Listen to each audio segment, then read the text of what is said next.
আজকের গল্প তালাবদ্ধ ঘরের উত্তরাধিকার।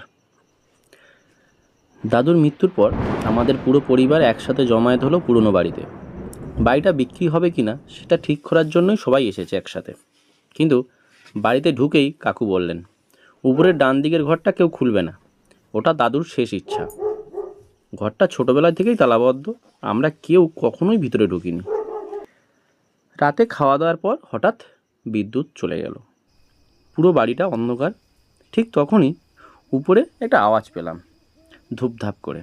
মনে হলো কেউ যেন ঘরের ভিতরে হাঁটছে।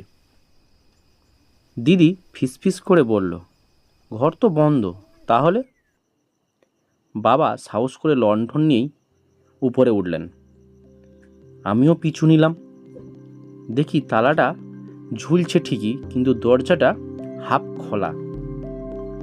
সবাই থমকে গেল। বাবা ধীরে ধীরে দরজা ঠেলে ভিতরে ঢুকলেন। ঘরের ভিতরে ধুলো জমে পুরো ঘর যেন অন্ধকারের মতো হয়ে আছে। দেয়ালে একটা বড় পারিবারিক ছবি টাঙানো, কিন্তু অদ্ভুত ব্যাপার, ছবিতে একজন সদস্যের মুখ হাফ কাটা। আমরা অবাক। ঠিক তখনই কাকু চুপ করে বললেন, চুপটি করে, ও ছিল তোমাদের বড় কাকা, যাকে আমরা বাড়ি থেকে বের করে দিয়েছিলাম। বাবা রেগে বললেন, কেন? কাকুর গলা কেঁপে উঠল, কারণ সে এই বাড়িটা বিক্রি করতে চেয়েছিল, আর দাদু তাকে বিশ্বাসঘাতক বলেছিলেন। হঠাৎ ঘরের কোণে রাখা ট্রাঙ্কটা নিজের থেকেই পড়ে গেল। ভিতর থেকে বেরোলো কিছু কাগজপত্র আর একটা উইল।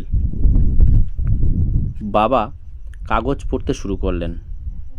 দাদুর লেখা, এই বাড়ির আসল উত্তরাধিকারী সেই যে পরিবারকে এক রাখবে, এবং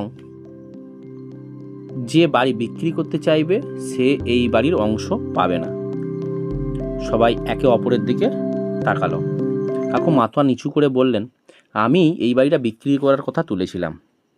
নিচে হঠাৎ দরজা জোরে বন্ধ হয়ে গেল। বাড়ির ভিতরে কাঁপুনির মতো শব্দ। মনে হচ্ছিল বাড়িটা যেন আমাদেরই সিদ্ধান্তের অপেক্ষায়। বাবা দৃঢ় গলায় বললেন, এই বাড়ি বিক্রি হবে না, এটা আমাদের ইতিহাস। হঠাৎ সব শব্দ থেমে গেল। লণ্ঠনের আলো স্থির হয়ে গেল। পরের দিন সকালে আমরা যখন ঘরটা দেখতে গেলাম, তালাটা আবার আগের মতোই দেখি লাগানো, সেরকমই ঝুলছে। ঘরের ভিতরে ঢোকার কোনো চিহ্নই নেই। দেয়ালে যে ছবিটা